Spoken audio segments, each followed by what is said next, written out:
আসসালামু আলাইকুম গাইস। আজকে বোন বলছে এটি সানফ্লাওয়ার আঁকবে আগের মতো।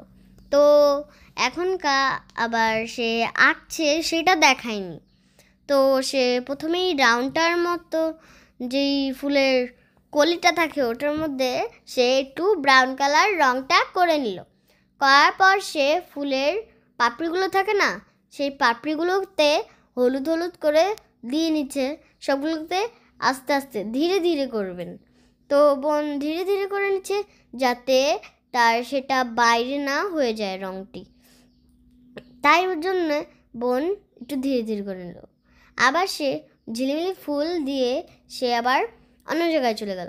তারপর সে চলে গিয়ে এমন একটি ব্রাশ নিয়ে সে আস্তে আস্তে করে ব্রাউন কালার দিচ্ছে যাতে এটি একটু মানে রিয়েলিস্টিক দেখা যায়। তাই জন্য বোন একটু রিয়েলিস্টিক দেখানোর জন্যে সেটিকে ব্রাউন কালার করে নিচ্ছে। তো আপনারা যে কোনো ব্রাউন কালার নিতে পারেন। আমার বোন এখানে একটু হালকা হালকা ব্রাউন কালার নিয়েছে।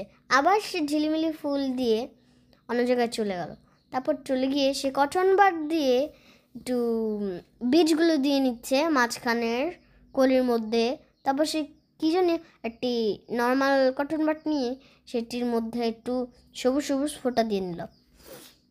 তারপর সে আবার একটু কালো কালার নিয়ে সে কালো ক্যানভাস নিয়ে দেখে সে সাদা ক্যানভাসটিকে কালো করে নিল। তারপর তার নামটি লিখে নিল। আপনাদের এটি কেমন লেগেছে বলে যাবেন। তো